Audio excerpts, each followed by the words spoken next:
Halo historian. Assalamualaikum warahmatullahi wabarakatuh. Yuk belajar sejarah.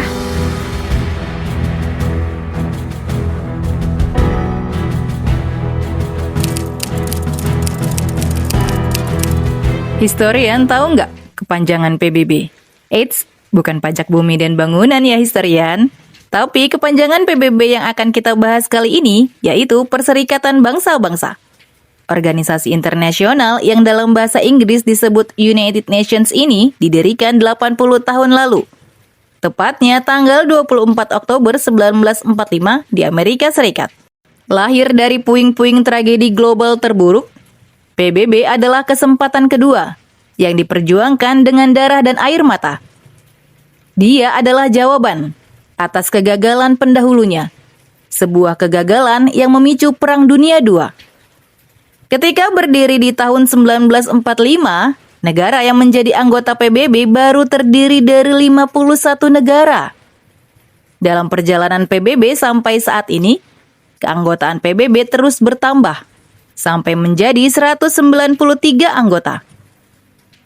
Mau tahu lebih lanjut sejarah berdirinya PBB, serta tantangan dan kiprahnya dalam menciptakan perdamaian dunia? Yuk tonton video ini sampai selesai. Tapi sebelum itu, buat yang belum subscribe, jangan lupa subscribe, nyalakan lonceng notifikasinya, dan share video ini ke teman-teman kalian.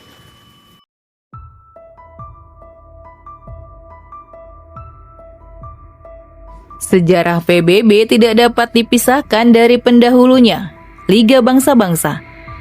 LBB didirikan pada tahun 1919 sebagai hasil dari Perjanjian Versailles yang didorong oleh visi idealis Presiden Amerika Serikat Woodrow Wilson. Wilson melalui 14 Points-nya percaya bahwa kedamaian abadi dapat diwujudkan melalui kerjasama antar negara dan keamanan kolektif. LBB adalah perwujudan dari paham liberalisme utopis, keyakinan bahwa hukum dan moralitas internasional dapat mencegah perang. Namun, optimisme ini tidak bertahan lama. LBB menghadapi kelemahan struktural yang fatal. Pertama, Amerika Serikat. Negara yang paling vokal mengusulkannya justru menolak meratifikasi keanggotaan. Kedua, LBB tidak memiliki kekuatan militer yang efektif untuk memaksa kepatuhan. Ketiga, LBB gagal menengahi krisis-krisis besar di tahun 1930-an. Kita melihat Jepang menyerbu Manchuria tahun 1931. Italia menginvasi Ethiopia tahun 1935 dan Jerman dengan berani melanggar perjanjian. LBB yang didirikan untuk mencegah perang lumpuh total. Kegagalan LBB untuk membendung agresi totaliter inilah yang secara langsung membuka jalan bagi pecahnya Perang Dunia II pada tahun 1939. Kekalahan ini menjadi pelajaran berharga bahwa organisasi global yang baru harus memiliki kekuatan politik dan mekanisme keamanan yang jauh lebih kuat.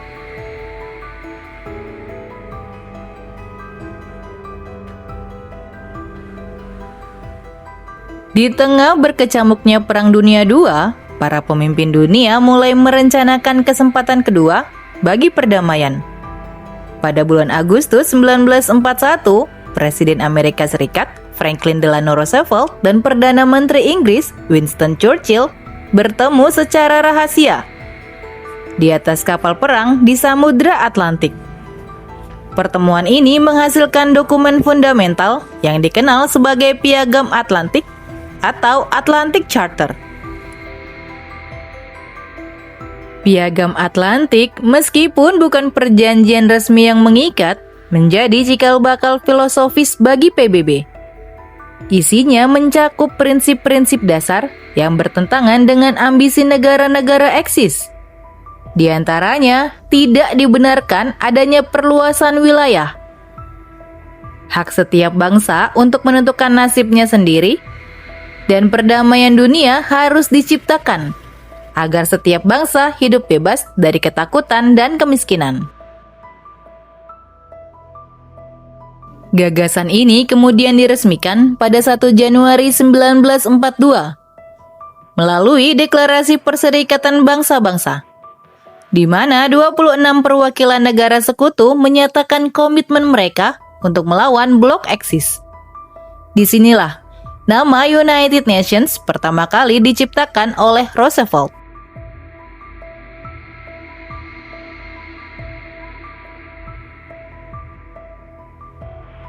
Jalan menuju piagam PBB adalah serangkaian diplomasi dan tawar-menawar politik yang intens, terutama di antara empat besar, Amerika Serikat, Inggris, Uni Soviet, dan Tiongkok. Sebelum terbentuk PBB, dilakukan beberapa konferensi, di antaranya Konferensi Moskow yang dilaksanakan pada Oktober 1943. Dalam konferensi ini, Menteri Luar Negeri dari empat besar sepakat bahwa perlu ada organisasi internasional universal secepat mungkin untuk menjaga perdamaian. Kemudian konferensi Dumbarton Oaks pada Agustus sampai Oktober 1944. Pertemuan ini adalah yang paling penting dalam menyusun rancangan struktur PBB. Mereka menyepakati kerangka organisasi, termasuk pembentukan Dewan Keamanan, yang menjadi organ paling kuat. Namun, isu sensitif mengenai hak veto belum terselesaikan. Terakhir, Konferensi Yalta pada Februari 1945. Roosevelt, Churchill, dan Stalin akhirnya mencapai kesepakatan krusial mengenai mekanisme pemungutan suara di Dewan Keamanan, termasuk kesepakatan tentang hak veto bagi 5 anggota tetap: Amerika Serikat, Inggris, Uni Soviet, Tiongkok, dan Prancis. Keputusan ini secara efektif mengakui superioritas politik dan militer negara-negara pemenang perang. Puncaknya adalah Konferensi San Francisco yang dimulai pada 25 April 1945. Dihadiri oleh 50 negara pendukung, konferensi ini bertugas merumuskan seluruh piagam PBB. Akhirnya pada 26 Juni 1945, Piagam Perserikatan Bangsa-Bangsa ditandatangani. Organisasi ini resmi lahir dan berlaku pada 24 Oktober 1945. Setelah diratifikasi oleh 5 anggota tetap Dewan Keamanan dan mayoritas negara penandatangan lainnya.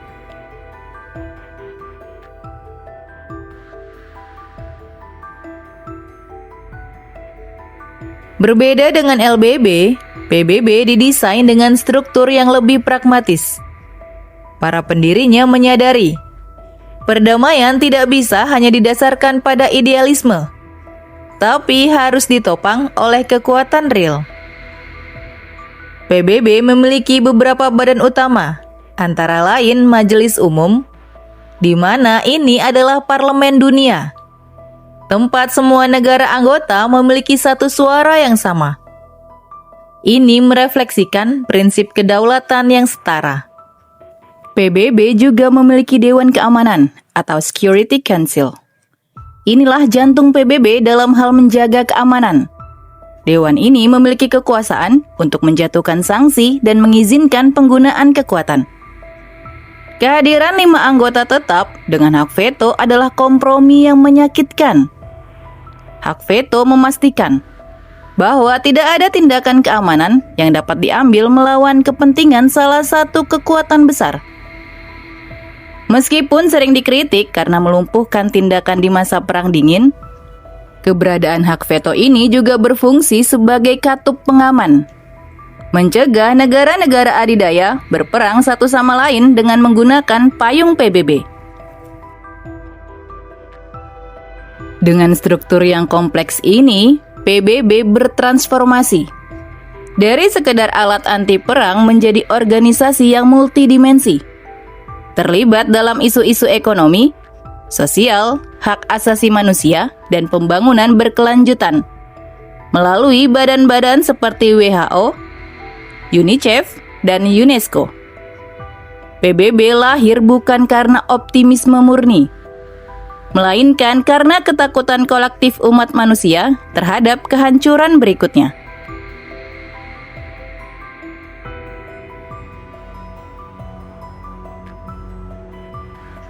Meskipun didirikan dengan tujuan mulia untuk mencegah terulangnya Perang Dunia, Perserikatan Bangsa-Bangsa segera menghadapi kendala struktural dan kegagalan politik yang signifikan di awal berdirinya, terutama karena ketegangan ideologis antara Amerika Serikat dengan Uni Soviet yang memicu Perang Dingin. Ini adalah kendala dan kegagalan utama PBB pada periode awal berdirinya, tahun 1945 sampai sekitar tahun 1990 sebelum berakhirnya Perang Dingin. Yang pertama adalah kendala struktural, kelumpuhan hak veto. Kendala paling signifikan dalam fungsi PBB di awal berdirinya adalah mekanisme hak veto di Dewan Keamanan PBB. Hak veto dimiliki oleh 5 anggota tetap, yaitu Amerika Serikat, Uni Soviet, Britania Raya, Prancis, dan Tiongkok. Dalam waktu yang sangat singkat setelah PBB berdiri, permusuhan antara Blok Barat yang dipimpin oleh Amerika Serikat dan Blok Timur yang dipimpin oleh Uni Soviet yang disebut Perang Dingin mulai mendominasi politik global. Setiap kali salah satu negara adidaya atau sekutunya menjadi subjek diskusi atau resolusi, negara adidaya lawan akan menggunakan hak veto untuk memblokir tindakan Dewan Keamanan PBB. Hal ini membuat Dewan Keamanan PBB yang bertugas menjaga perdamaian dan keamanan internasional seringkali lumpuh dan tidak dapat mengambil tindakan tegas terhadap konflik besar. Kedua adalah kegagalan politik dan keamanan. Karena kendala hak veto, PBB sering gagal dalam mengatasi konflik internasional besar.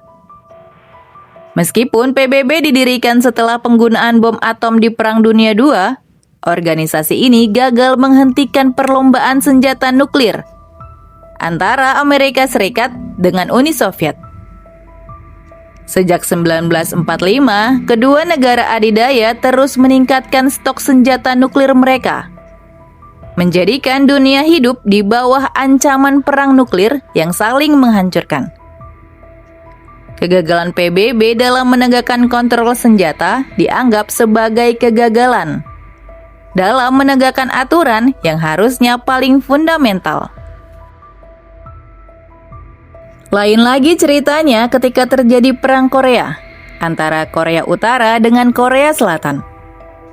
Perang Korea yang berlangsung dari tahun 1950 sampai 1953 menjadi ujian militer yang sangat besar dan pertama bagi Perserikatan Bangsa-Bangsa, di mana organisasi ini secara teknis berhasil mengerahkan pasukan multinasional untuk menghadapi agresi Korea Utara.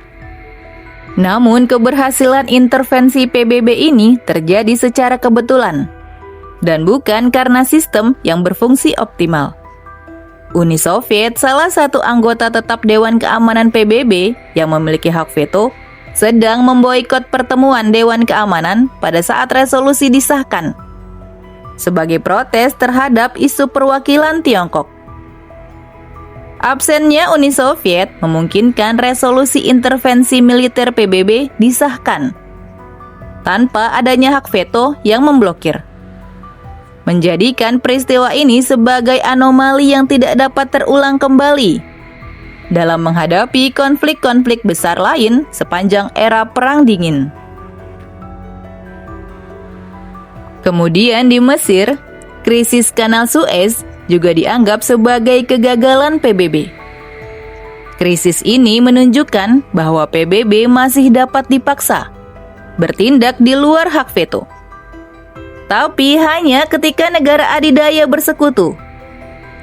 Ketika Inggris, Prancis, dan Israel menyerang Mesir, Amerika Serikat dan Uni Soviet untuk pertama kalinya bersekutu untuk menuntut penarikan mundur pasukan. Intervensi ini berhasil, Tapi keberhasilannya didasarkan pada tekanan dari dua kekuatan global, bukan pada kekuatan otonom PBB sendiri. Ketiga, isu ideologis dan kepercayaan. PBB harus berjuang dengan persepsi bahwa dia hanyalah perpanjangan tangan dari negara-negara adidaya pemenang perang. Para kritikus seperti Charles de Gaulle, mantan presiden Prancis, bahkan secara sinis menyebut PBB sebagai Le Machine atau si itu, karena dia tidak yakin bahwa aliansi keamanan global akan efektif menjaga perdamaian. De Gaulle lebih percaya pada perjanjian pertahanan antar negara langsung, yang mencerminkan pandangan bahwa PBB hanyalah alat di tangan negara-negara kuat. PBB juga menghadapi ketegangan abadi antara prinsip kedaulatan negara yang tercantum dalam Piagam PBB Pasal 2 dan kewajiban moral untuk melindungi hak asasi manusia. Di masa-masa awal, prinsip non-intervensi sering digunakan oleh negara-negara anggota untuk memblokir diskusi tentang isu-isu internal, menghambat peran PBB dalam mempromosikan HAM. Itu tadi sekilas tentang sejarah Perserikatan Bangsa-Bangsa. Dimulai dari berdirinya sampai tantangan dan peranannya dalam menghadapi gejolak yang terjadi di berbagai negara. Dari kegagalan LBB yang idealis hingga kompromi politik yang melahirkan hak veto di PBB. Organisasi ini membuktikan satu hal, yaitu upaya menuju perdamaian global adalah proses yang panjang, berliku dan penuh friksi. PBB adalah pengingat bahwa meskipun manusia mampu melakukan kekejaman terbesar, kita juga memiliki kapasitas untuk bekerja sama demi kelangsungan hidup bersama. Organisasi ini mungkin tidak sempurna, namun dia adalah organisasi terbaik yang kita miliki untuk mencegah tragedi global terulang. Semoga video tadi bermanfaat dan menambah pengetahuan kita tentang sejarah dunia, karena sejarah adalah guru kehidupan. Sampai jumpa di video selanjutnya.